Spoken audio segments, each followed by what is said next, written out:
Hey, this is Now You Try, a podcast about self-sufficiency, sustainability, craftsmanship, and everything it takes to do it yourself. The recording level up here. Yeah, Quiet. This is what podcasts sound like. Yeah, weird, right? Once you hear it in the headphones, it's like, oh yeah, that's actually a thing. Like All right, to sit with me right now is Marcelo Derousseau. We are sitting, if you can't tell from the background music, we are sitting at the Kerr County Highland Games. We're sitting at a Celtic festival. They're breaking it down behind us. We're done for the day. But the reason I want to sit down with you, Marcelo, is you pretty much encapsulate a lot of what we talk about on the Now You Try podcast, because you're on the DIY side and the self-sufficiency side, you really, really nail a lot of that. Yeah, everything we're looking at right now. I'm looking over at a rack full of cabers. I'm looking at implements. I'm looking at everything that you built, the standards that we throw things over. And these are things you built. You built this. You literally built it with your hands. I know a lot of athletic directors do it as a team effort. They buy a lot of stuff, but you built this with your own two hands, and you ran the games, and you're getting this off the ground. So that's the reason I wanted to talk to you, man. How did today go?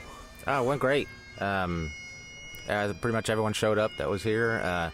Weather was good. It rained on us for, 5 minutes, I think?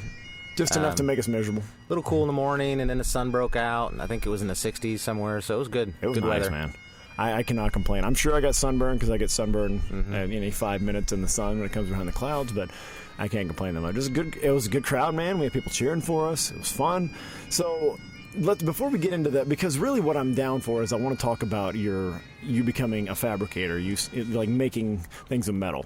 But before we get into that, I do want to talk about this whole idea. This is a legit festival we're at. I've been to this games before, and when it was trying to get itself off the ground and trying to build itself up, and it was really just us athletes a lot of times. What are the things that people don't see behind the scenes of, if you go to a Celtic festival and you go to a Highland Games or something like that? What are the kind of things that you're dealing with beyond just hey, I need to get a bunch of people here to throw? Give me a peek into what your year is like trying to get this thing off the ground. Well, on the athletic side, I don't deal too much with the festival side of it. Right. I mean, I'm actually at the board meetings every month, but I'm kind of just there as a representative of the athletics. Yeah. As far as athletics, there's so many little details that go into a game that people don't realize, and I'm sure I forgot to bring a board today so we could stand on our scale. Little things like that. There's so many things. I need to make a better list next year. We stood on, for just those of us that weighed in for lightweight, we stood on a cooler on top of the scale. So needed some kind of flat surface. So UFC, watch out. We're taking those ceremonial weigh-ins from you. But there's everything, and even once you build it all and make it all, things break, things bend. In fact, those standards were badly bent last year when I was trying to put them up wrongly, but and so we spent a whole day. I mean, my dad helped me bending those things back into shape for this year. I had to make another implement for this year because I was one short. There's a lot of little things. I pretty much have everything together now for the games. Yeah. But I'm sure every year there's going to be something I need to fix, repair, maybe a new idea. Yeah. Well, the thing is, everybody has to understand we're throwing these things that you make. Isn't it? We don't get to you don't get to weld them and fabricate them and look pretty.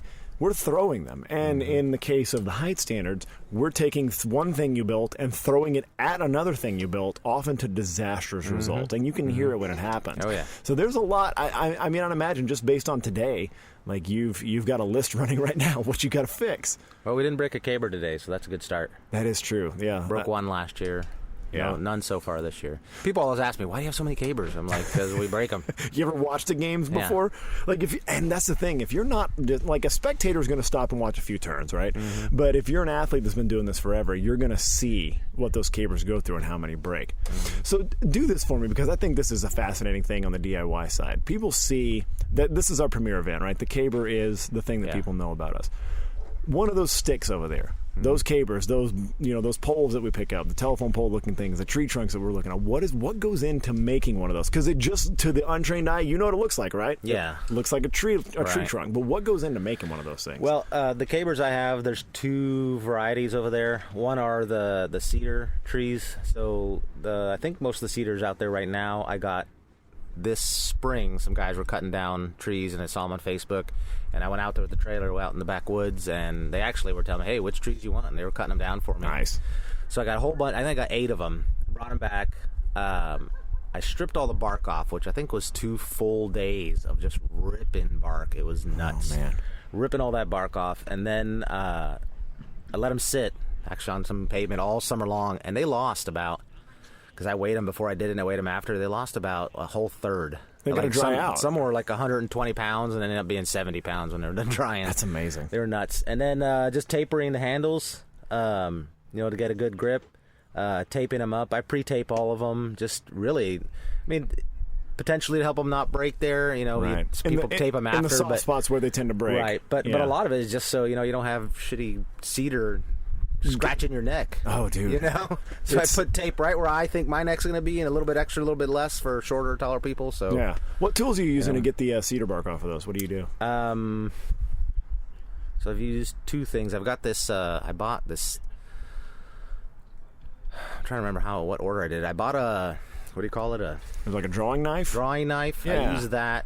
But I also bought this cool little attachment you put on a die grinder with like some wicked chainsaw blades. Nice. It's like a chainsaw blade in a circle. Yeah. And that was cutting nubs off and stuff like that, from the branches. Yeah, because it's and not then like a draw knife. For those not familiar with cedar in Texas, when they get tall, they're not like a straight trunk. We're looking at them; they're just knotty and have little ravines and cuts in them. Like they're nasty. And now all that work, those are the easy ones to make. Right. Those barn pole ones I've made, just shaping them because they come perfectly straight. They're not like the cedars that already have a nice taper to them. Yeah. They come perfectly straight. I take crap, forgot the name of it, but Like a planer? Planer, electric planer. Sorry, I got blanks, man. You've been a little busy today. I'm not going to hold it against you. Planing for hours, turning the caber, do one line, turn the caber, do another line, and then you move down a foot from the end, and you do it again, and then you move down another foot, and that causes a taper, a little general taper all the way down. They're not very tapered, are they? But yeah. But trust me, they were way less tapered than that before I started.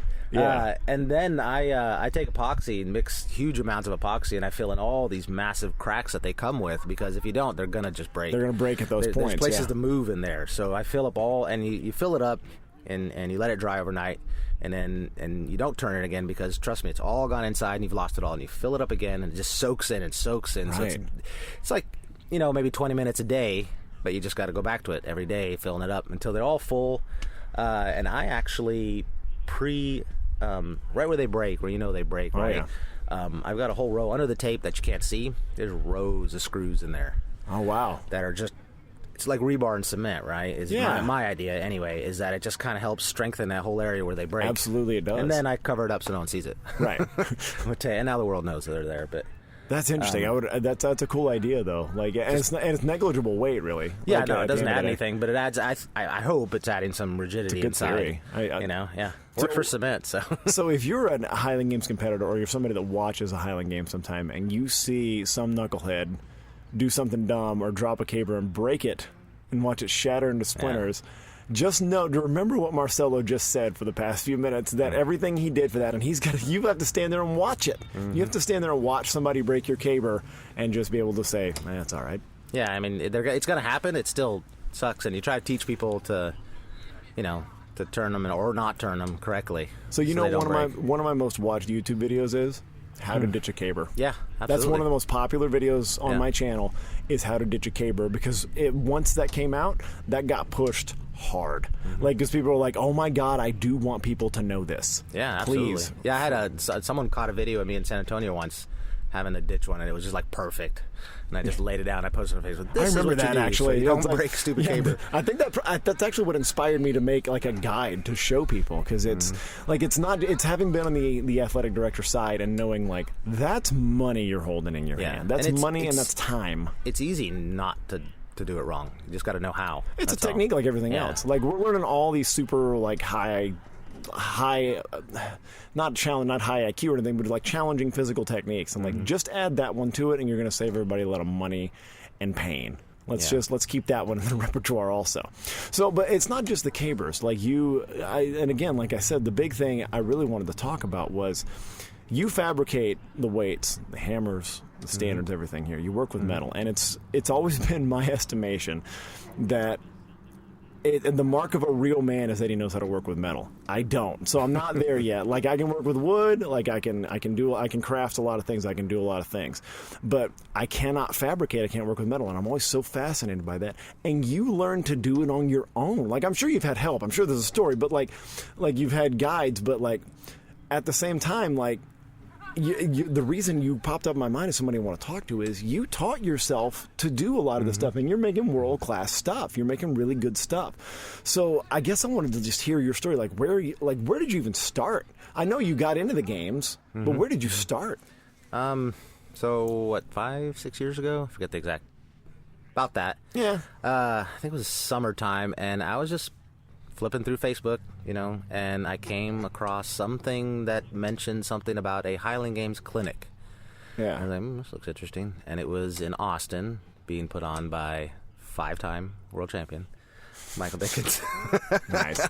He was here today. If you didn't notice, he showed up today. And I don't know what got me. It's a funny story because my wife always told me, well, I tried to get you interested in the year before in San Antonio because we just went to the festival and she was showing me the Highland Games because she used to go to school in Colorado and used to go to Estes Park all the time. Oh, that's a cool game. Check this out, Highland Games. That's I'm like, cool games. I was like, yeah, it's cool. It's cool. And I just kind of wanted to walk away. So she always gives me crap for that. And so, nice. I don't know, I saw this post and I was like, that sounds interesting. So I went to this clinic in Austin for 4 hours. It was hot as hell, and Dickens, Eric, and Tim was there, a few other people. And they were just, I think we did weights for distance and stones. And that was in this era where we tried to deny that summer was awful. So we would like have events and clinics in the summer in like 103-degree heat. Right. We were like, no, it's fine. We're all tough enough. And like, but what it did is it weeded out the people that didn't really want to do it. So that was nice. Absolutely. So we did, it was a Saturday morning, I think like 8 till noon or something, and I was instantly hooked. I was like, this is awesome. And I seem to pick up, Dickens keeps saying that, he saw me from day one. It's like, you could do the spin right away. And I was like, I guess. And it felt natural anyway. Right. It felt like I could learn it eventually. And so my first game after that was actually Kerrville. When they still did it. It was like the second year they did it here, and they did it down at the river park place. So we were just talking about that games too. That was... That was at games where it was, again, it was like 103 degrees. Yeah. Even next to the river. Like after the games, we all just jumped in the river right after. And that was at games where Zach Church, who was out here today, we were throwing in the A class together. And it was such like it was one of those events like we're trying to get it off the ground. And like, it was just above a backyarder, basically. There were a couple of tents there, but it was some river festival, parade festival, but there wasn't much there. There wasn't much, and I remember... it's since died, I think. Spencer Tyler, who's now the current pro world champion, he told me at some point when Church picks up this caber, just go push it out of his hand. And I don't know why I thought it was a good idea, because actually, when you think about it, that's super not safe. But I did. I just pushed it right out of his hand. Tipped it right over, and then his next attempt, I was sitting because I was doubling as side judge because these are just these small little local games or anything like that. And as he goes to pick, he goes down to like as he reaches down to pick the caber, he just extends a right hand, punches me right in the chest. Nice. And I can't do anything about it because I earned that. Like I deserve that, right? Yeah. So you mentioning that was your first games that like brought back this flood of memories. It was so miserable out there. Yeah. I threw pretty well. I remember that much. So at least I made it about me, but.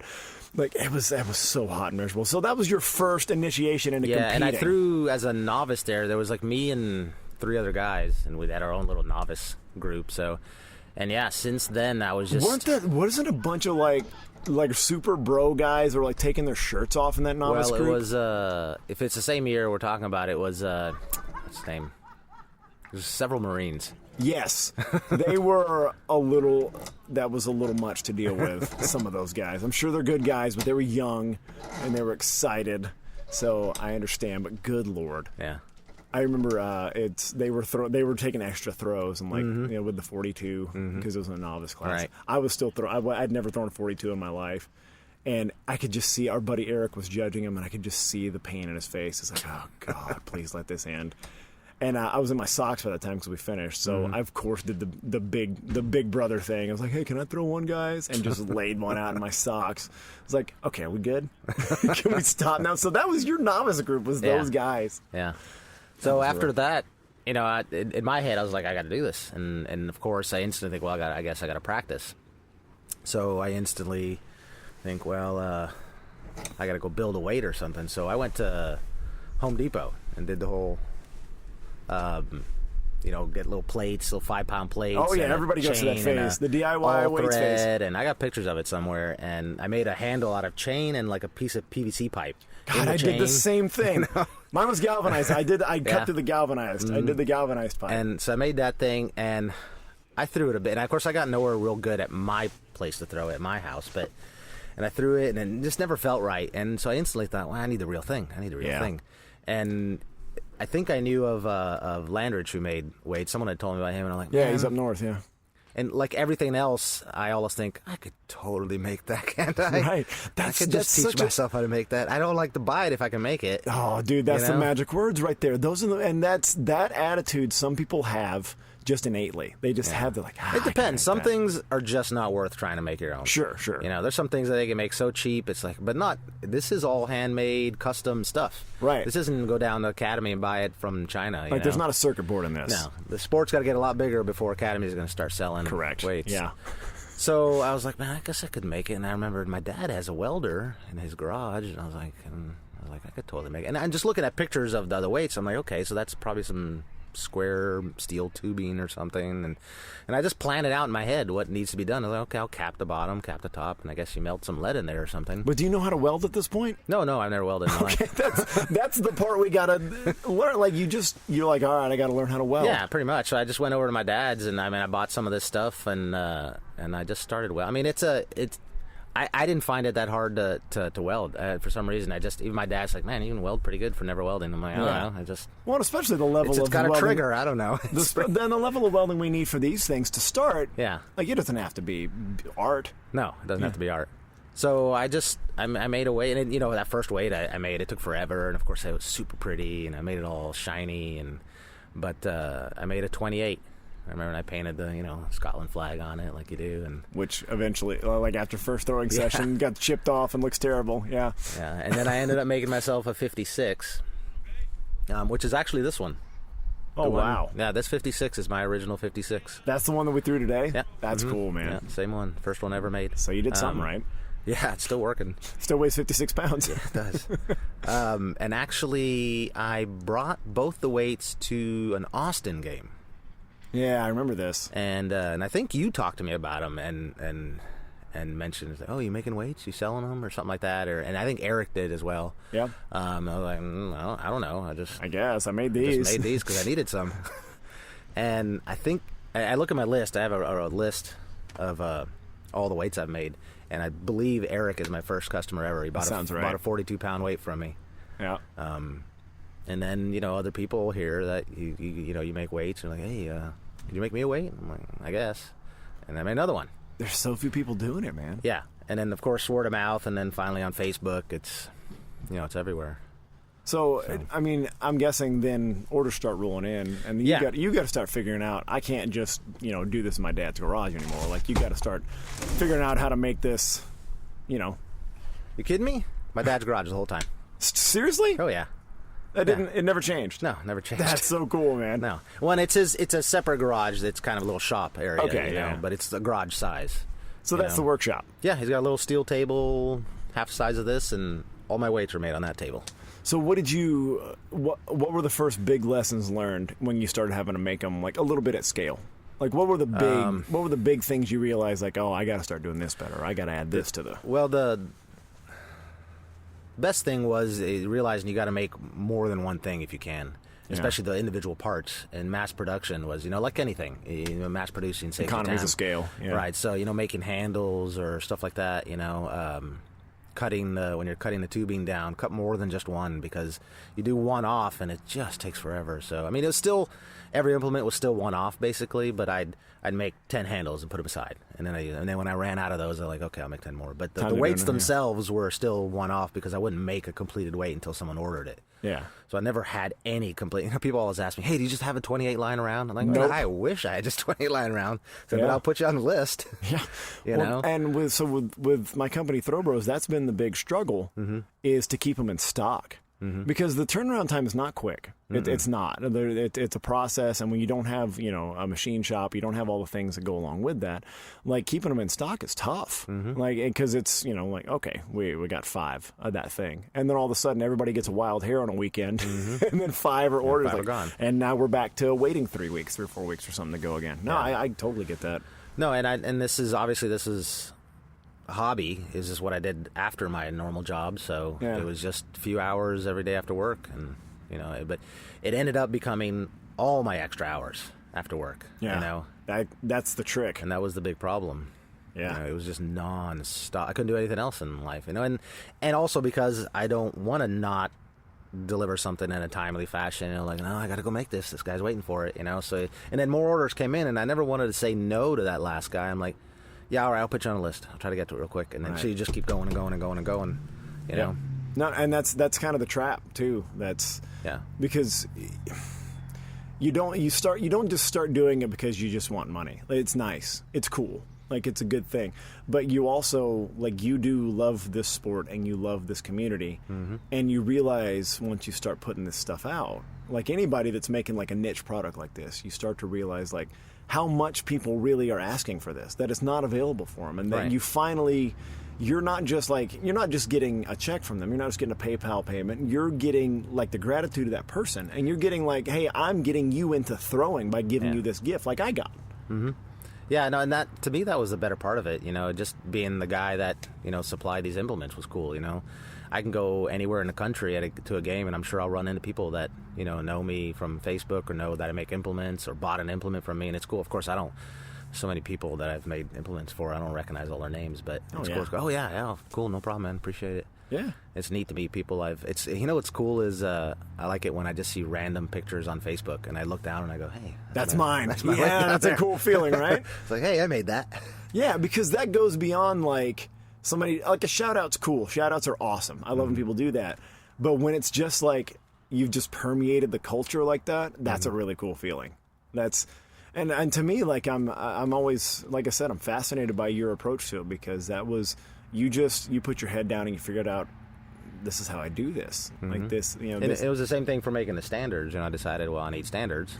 Yeah. And I just kind of sat down and plan and so I figured out the best way to do it. And of course, after my first standards, I realized there was a better way to do it. So then my second standards were a little different, and you just keep going.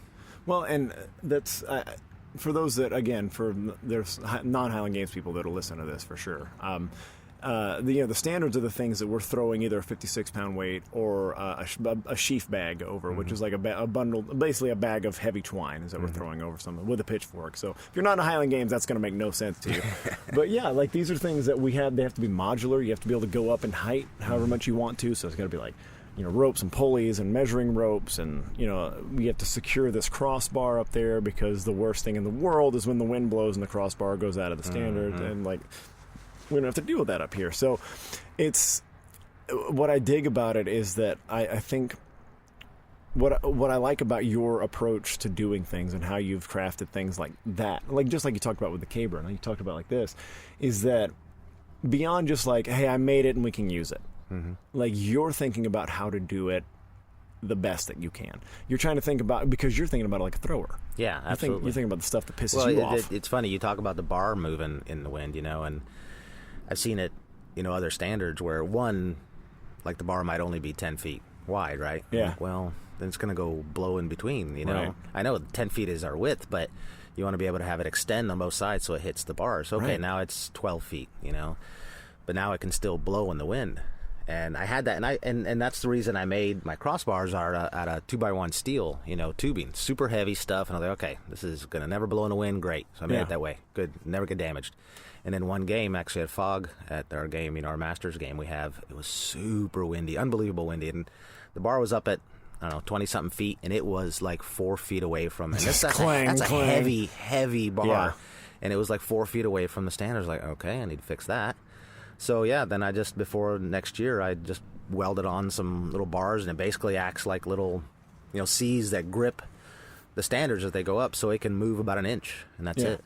And see, like, that's the kind of stuff, if you just went to a machine shop and told them, hey, man, I need a standard that I can throw stuff over, they'd draw it up and do it for you, but they would never come up with that detail if they had not competed in this sport before and not dealt with the fact that, hey, I made a really good throw, but the wind blew the bar out of the way. So, like, I got screwed out of my, my PR. I got screwed out of my record, like, because that happened. So I like that.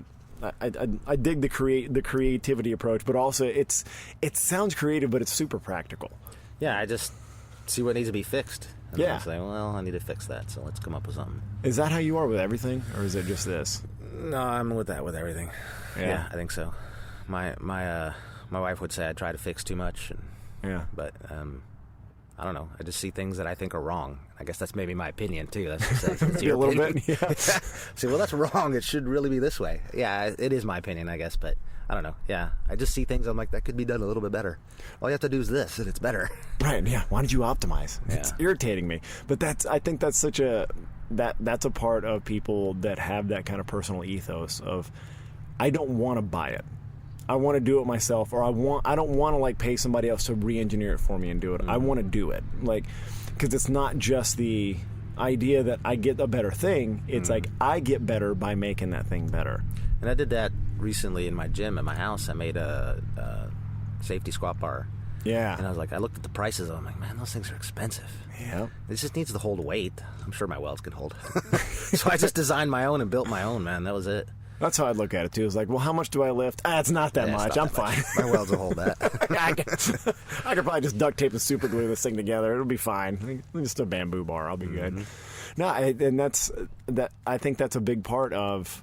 So, before it falls out of my head, too, I just saw you post that you're building your own forge. Yeah. What in the hell? Because, okay, again, I'm not a real man. I don't work with metal. I'm not. Why do you need a forge? And I bet the answer is just because you want one. But I'm guessing, like, what are you going to be using that for? And walk me through what in the world. How are you going to do that? How are you going to get that kind of heat into a garage? What are you going to do? Well, it's a gas forge, so you just build burners that plug into and of course you got to insulate it with stuff. And I just got this. Me and my wife binge watched Forge and Fire for a while, We're like, man, I want to beat on some metal. That looks like fun. I don't want to just weld cold steel. I want to beat on hot glowing steel. You want to be a blacksmith. Steel. Yeah, I want to be a blacksmith. So, actually, a couple weekends ago, they had a Texas Arts and Crafts Fair right here. Yeah, and nice. there was a local blacksmith here. And I spent the whole weekend just banging on steel. I saw some of that you're kind of apprenticing with them. That you were in there working with them. Fun. So I don't know. It just seems like it's the next step. Fabricating, which of course I'm not a fabricator. I'm a nurse by practice. That's what I do. But you are a fabricator, though. The hobby of fabricating is cool. But you're taking steel and just welding other steel to it and cutting it. Right. The original art form from back in the day is forging. Right. You take a hunk of steel and you turn it into something else by hammering the hell out of it hot. Yeah. And that's just like the next step. I want to make stuff out of this chunk and turn it into a knife or turn it into a fork or turn it into God knows what, Right. Just, and really, what things can you start making that, hey, I don't have to buy that anymore. I can just do that. Oh, I don't know. I think this one's a little bit more for fun. Because you think so? Yeah. It's more art than... Forging has become a little bit more art than practicality. Yeah. Everything's made differently now, but it's kind of just for fun. So that's something I've noticed too, because maybe it's because I'm biased because I'm at a bunch of these festivals, these these Celtic Heritage festivals and stuff like that. But blacksmithing doesn't die. Like, it just does it. Like, as an art form, like, we've automated beyond it. From the large scale, we've done it. But you would think, like, this is just such like a niche, small thing. Like, this is something that nerds are into Dungeons and Dragons do or whatever. Like, you can dismiss it as that. Like, and I play Dungeons and Dragons. That's fine. They can glute me in with that. But it doesn't die. It's like, and it captures people's imagination at these fairs, like, more than almost anything else. People want to see that metal made into things. Why do you think that is? And like, maybe it's tied into your fascination, but why is that like magic to people? Why are they so? I'm not sure, man. It's primal, kind of. You're taking super hot glowing stuff. It's like it came out of the volcano or something, and you're turning it into things. It is. It's like mastery. It's like you're mastering it. Yeah, you're mastering nature in a way. Yeah. Yeah, and it's neat to watch. You're flying metal everywhere. It's cool, and it's in fire. Who doesn't love fire? Fire is awesome. God, it really is. And and forges are fire, man. That's hot. Yeah, no, even stuff. getting near one, like when you go to the festivals where they have this stuff, and you're like, oh my God, there's a human working next to that. Like that just, I think that whole, and that professional, like that's the old stereotype, right? Is the smith that's the strong, hard guy, like in the village or wherever. Yeah. That's the guy. And I think he was probably the one winning the hammer throw. So right, that's true. That's true. That's the guy that has a better grip than everybody else. But so you're an athlete, and that's an interesting thing to kind of jump into. Well, yeah. Well, I did air quotes, just like I do for myself whenever I say that. I'm an athlete. Yeah, sure, but. So talk to me about now that you've started stepping into smithing and you're making this forge, are you seeing, and this is a big connect, I get it, this is a big leap, but the kind of discipline that goes into training to throw and be an athlete, is there any crossover? Because smithing seems like very physical to me. It's not intellectual, and it's not like, it's not even it's more physical than welding. Do you think there's any carryover for you there? Yeah, well, I think with anything that you have to learn to do, there's carryover in fact of the discipline to train, because you don't just pick up a hammer and be able to make something out of a forge day one. There's probably, just like you can't pick up one of our weights, I don't care who you are, how strong you are, and throw it that's right, as good as someone who's been doing it for a while can throw it. So as far as learning and dedication, if you want to be good at it, you're going to have to practice, and you have to do it a lot. I feel like you got to be a little tough though to be a smith. Like it's not like learning to type. It's not learning to play chess. Yeah, you gotta swing a big heavy hammer and move metal. So you can't be super weak. That's for sure. Yeah, it helps to be big and strong. Yeah, man, that must be nice. Those guys that are big and strong. Yeah, I wonder what that's like. Must be really nice. Well, that's cool. So, what are your plans? What's the kind of thing? What do you want to make? And first, let's backtrack real quick. Like how you touched on it a little bit. How are you making this forge? Like what are your materials? What did you start with to start making a forge in your garage? So it's a gas forge. So I'm making most people make them out of like cylindrical shapes, like an old propane tank or something like that, and line it that way. And I've seen what I consider better gas forges is more of a square shape. And so I built a bottom. Actually, it's going to be part of a whole table. I built the top first, and it's basically this square cube box with a hole all the way through it. And the walls on the side have to be lined with first a wool that's insulating wool, and then there's stuff called refractory cement. Wait, inside where the fire is, there's wool? Yeah. How does it's insulating wool. It's like a fiberglass material. I don't know exactly, but you can literally put 2,000 degrees to it. That's what it's for. What? Yeah, and that's insane. It doesn't burn. A lot of these other forges just use that, but I'm also going to pour in refractory cement as another layer, and then the bottom will be a 2 to 3 inch of the same idea. And so when they come together, you've got this now, let's say, square tunnel through this forge, an opening on both ends that you can seal up with fire bricks, another insulating form you can use, which I use for doors basically. And then on top, I'm doing 3 burners, and you cut holes, and you insert these burners that you have to make, and that's where the propane comes in and turns into this massive blue torch. So it's like, so you ever seen those long torches you can put on propane tanks for like burning grass and all that? Yeah. Okay, so that torch is the same idea. You know how the end is kind of big? Yeah. That's the general idea, but you're making a smaller, kind of a little more powerful, concentrated flame version of that. Okay. So I'm just building that. It's plumbing material, copper pipe, some welding tips to get the right orifice size for the propane to go through, and it's putting it all together. That's the tricky part. And I've already made one. I don't know if you saw that on. Had a video on Facebook. One of my burners. No, I already. didn't. Yeah. You completed. So I got a burner made. I got to make 2 more, and then those will get inserted in the forge, and you produce heat. So 2 questions coming rapid fire. What temperature can you get this thing to once you're done? To forge steel, I don't think I need to be much more than, I don't know all the numbers well enough yet, but just over 2,000 degrees. Oh, just 2,000.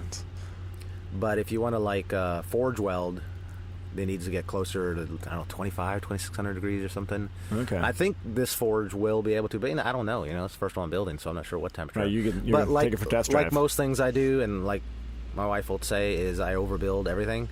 Right. So the problem is I look at things, and this was the same thing in Highland Games too. And I go, I need this, I want this, and then and I take forever. I plan, I think. well, but this one's a little bit better. Yeah, I should do this one. And then I'm like, wow, but that one's cooler. I'd hate to make this one and then really want that one. And I take so long planning. By the end of my planning, I've got the best, hugest, massive idea in my head. And I'm like, well, I got to make that now, or else I'm going to be disappointed. Like, if it's less than that, then I'm a punk. Yeah, exactly. And now I really want that one. And what was the point of doing all this work? I should have just made that one. Well, it's probably more cost-effective than building all the wrong ones and trying to rebuild and rebuild. Just, shoot for the moon on the first time. Now, second rapid-fire question is, what are the odds you're going to blow yourself up? No. I won't blow myself up, I'm sure. I know you believe in your heart that you won't, Marcelo, but, is there a chance that you're going to blow yourself to smithereens with this thing? I don't know. I guess there's always a chance. Yeah. But I don't think so. No, because it's you're talking the same idea as that torch for burning grass. You're just attaching that to something and burning a specific area that you're warming up.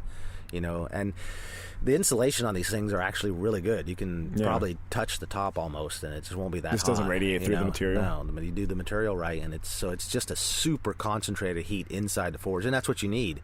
Because it's got to retain, because the torch itself won't do much. It's got to build up that heat inside the forge. And that's what I was going to ask. So it's a cumulative effect. You're adding heat to heat until it builds and builds and builds. And there's actually another type of, and I forget what it's called, there's another type of layer you put after the refractory cement. There's stuff I'm supposed to paint on that actually, like the silver blankets you use that radiate sun away from you or whatever. Yeah. It's the same idea. You're putting more heat in. Instead of sucking it into the insulation, you're pushing it back out, so it's just accumulating more and more heat inside that forge. God, 2,000 degrees. And again, I'm all new to this still. This is all just stuff I'm reading or watching. Yeah, but if I come back next year and do this, you're not going to be new to it. That's going to be because I know you're going to keep playing and keep doing it. So back to what I want to ask. So you get it going, your forge is working just how you want it to. What's the first thing you're making? I'm sure it'll be a knife. That's the coolest stuff to make, man, right? It is. And in fact, I've already got like a little box of railroad spikes, man. That's the first thing everyone uses, the right? railroad Cheap, spike knives, it's hardened steel. I'll just make one of those. Nice, man. All right, after you get good at knives, though, all right, here's a better question. What's the first just crazy-ass thing you're going to try to make? I don't know yet, man. What's on the wish list, though? I don't know. Hey, cool swords is prizes. Oh, dude, I am so stoked. Real swords? Dude, if I come back and I can win a handmade Marcelo Derousseau sword, I'll train my ass off all year for that game. That's going to be my Super Bowl if I can get a handmade sword. Maybe I'll start with knives or something as prizes. And I thought of that. I was like, hey, maybe I can make prizes. Oh, dude, I would love that way more. I don't have to buy prizes. Dude, I am. I'm like a junkie because I'm a hunter. I'm a junkie for skinning knives. I love skinning knives. I think they're just the coolest thing because it's so utilitarian and there's such there's room for personal expression in there for each hunter. And I'm just a sucker for those. If you start making those, you're just gonna bleed me dry on money. That's so I'll be the customer number one on those. That'll be it. But I mean, you saw how again, for the non-Highland Games people, it's not uncommon to have swords as a prize in these things. I've been competing for 8-9 years almost, and I've never won a stupid sword in my life. And today was the first day I won a sword at this game. Awesome. It was. This is like I feel like I'm gonna tear up because I just needed that sword, but I don't even want a sword, Marcel. I have no need for a sword. It's all about to say that. Hey, check out my sword. I know, I went through this phase where I denied it for 4 or 5 years. Like I don't even care. Swords are stupid. What am I gonna do with a sword? But then everybody won them, but me. It's like, all right. Yeah, and Mike's already got a spot on his wall, probably, waiting for it. I do. No, my wife texted me right when we were done. She's like, so do I need to make a spot over the headboard of the bed for the sword to go in there? I was like, yes, you do.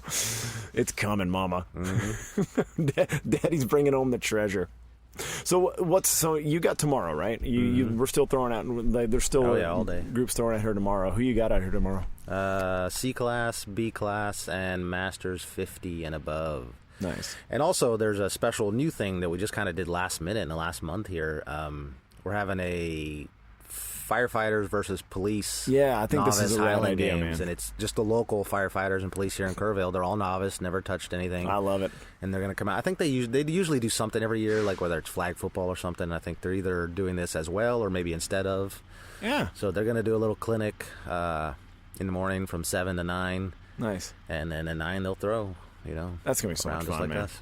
And maybe you might make some lifelong athletes. In fact, I guarantee you make some lifelong athletes out of that. And I hope this becomes sort of the town tradition with the firefighters and the police. It'd be cool for them to do this every year. Yeah, that's how you get your buy-in, man. Like, especially, you get that group of people, the people that are, like, such an integral part of a community, and people that want to support them. Like, that's, I think it's brilliant. As long as they are for sure going to do it again, I already got in my head I need to make them a perpetual trophy. Oh, that's a good idea, so then man. we can just put little nameplates on it, and then whatever department wins it each year, they can keep it at their department for the year. Dude, I don't know how many cops and firefighters you know, but that would kill in that group. Just to be able to have the rights. So yeah, it's our trophy this year. Oh man, that would be insane. So that's the plan. We'll see how they like it this year, and if they're gonna want to do it every year. That's cool, man. So on the personal front, like, what do you, project wise, what are you working on right now? What's your pet project? What are you working on? What's your rabbit hole you're getting down? Well, I just finished the trailer. Oh yeah, that's right. You built the trailer over there. Yeah. You built literally the trailer that carried all the cables and the equipment here. You built that thing. Well, yeah, mostly. I bought a used one. I tore it down to almost nothing and then built it back up. Yeah, it looks like just the axles were left when you did them. That's pretty much it, right? Well, and a square frame at the very bottom. Yeah. Yeah, but this thing, I need to post a again. picture of this thing. I saw a need, so right. I'm like, man, I'm sure there's better ways to carry all this stuff. Oh god, and it's like a Highland Games Cadillac. Like it's built to carry your stuff. It's not. We're looking over at it, is why the sound keeps changing. But like it's built to carry Highland Games gear. You purpose built this thing. Yeah. God, man. Absolutely. And a place to store it all too, so it can all just sit there now. And what'd you do with your deck recently? I saw that you built out a deck. Yeah, well, no, our deck was in shambles. It's a second story deck, and it was almost getting unsafe to walk on. Yeah, those can get and sketchy. So yeah, I tore I'd say maybe 50% of it kind of down, redecked the whole thing, and that was on the to-do list, the honey list. Isn't that I had to get that done? Isn't building a deck just the most middle-aged man shit you can do? Yeah, it was not that much fun. I don't get into wood that much. See, that's funny because I guess it's because that's what I know how to do, so I like that part. My dad does that. He loves wood. He does the intricate stuff with wood, and I'm like, I don't have patience for that. Wood's cool, but I like other people's, I'll buy the wood. See, there's something I'll buy. Right. Yeah, there you go. But the metal's more fun. Yeah, I feel like once you've stepped over into the steel, into the world of metal, I feel like it's probably hard to come back because wood might feel like child's play to you. It's like, well, I can just shave it into the shape I want. What's the problem? But actually, no, I have a she shed that I've been putting off for quite some years that I need to finish building. So that's what is it? She shed. She shed. Yeah, you haven't heard of those? I do not know what that is. Like a man cave. They call them she sheds. I'm not aware of this phenomenon. Oh yeah, that's a thing. Enlighten me. Last couple of years. So it's basically the women's spot. We have the man cave, and now they get their own as well, and it's called the she shed. So it's a separate building that I'm building behind my garage. Nice. 10 by 12, basically freestanding building. I've got it up. There's a roof on it. So I just put the door and window in it. I've got no power to it yet. So is it going to be just a wine cellar, basically? It's going to be, I don't know what she's going to use it for. I'm going to put a whole bunch of shelves because she has a lot of stuff to put up, and that's what she wants. And do crafts and hang out. The ladies like to put things on shelves. I think she already said there needs to be a wine fridge in it, yeah. So. That's a good call. But unfortunately, it's been kind of, it's build this and then do a little bit on that, and I've been putting it off too long, so I need to finish that. That and the gas forge right now are the two things I'm kind of working on. Oh God, I love this. Now that I finished the trailer, it's the forge and the building I need to finish. Do you ever feel like, because obviously that's a lot of stuff you got going. I mean, do you ever feel like you've overwhelmed yourself with the hobbies? Yes. Oh God, yes, absolutely. There's sometimes I'm like, oh my God, I got too much to do. But I can't not be doing anything. I have to be doing something, So what's the point of being alive? Yeah, if you're not. But that's where the implements came to. I kind of came to that conclusion. I was like, it was the other things I wanted to do as well. I needed to finish the building. I wanted to finish that trailer. I couldn't do anything else making implements. Nothing. It was just implements every day after work. That's all I did, which is fine. I like delivering those implements. I like making people happy, and the money was nice too. And I know myself, I couldn't just, I'll back off a little. I just won't do as many. No, that's not me. I either do it all or I can't. So I finally came to a decision. I just needed to stop. Yeah. And I don't know if I'm stopped forever. I might, I still have stuff sitting around I can make implements with right now, so I might come back to it someday, but I just had to stop and do something else. I'm wondering if you have this same disease that I do, that sometimes I have to fight, is once you figure out how to do something, and you feel like you've got it, and to like a pretty capable level, maybe not expert, maybe not the best ever, but you've got it. Do you find yourself with the eye to the next thing always? Yeah. Sort of. My wife, and she's kind of similar to me, but she calls us serial hobbyists. Yeah, you're talking to one, buddy. This can just be an anonymous meeting now. Like we can just start now. Like I get you. We find a new thing to do. She finds new things she wants to do constantly, and I do too. But it's they're interesting things. I want to learn how to do that. It's cool. Yeah, like that's how I feel too. Like it's such a cool age to do that in, because there's so much more information than there ever was. You can become a rocket scientist on YouTube if you want. Seriously, you can learn anything you want. Yeah, you can do surgery, and that's all it takes is take a little time to watch other people, a little research, and you can learn things. So that's all I did with any of the stuff I've made. It's such a golden age for that right now, and like I'm fond of saying, like, I get one trip on this rock as it spins around the sun. Like, I get to be here once, so why would I not try to just figure out as much as I can, just do as much as I can, and figure out how to make, how to do, how to experience as much as I possibly can. It's hard. I've always had a ton of respect for people that early on find a purpose and find their thing, and they spend their life perfecting the craft to become the best in the world at it. I have mad respect for it. I just know that it's not how I work. I know that's not me. I'm not an expert at anything. Yeah, but I'm pretty good at a lot of stuff. I'm pretty good at a lot of stuff, yeah. I just like to do tons of stuff and try new things, and I think I can pretty much get anything pretty decently quick to a certain level, and then I'm okay. I'm never going to be an expert at this, but I've picked it up, Yeah, but what's the next thing? That's what. So the she shed is the next thing. Yeah, I need to finish that. That's that really needs to get finished. I'm afraid to publish this podcast now because I'm afraid my wife's going to listen.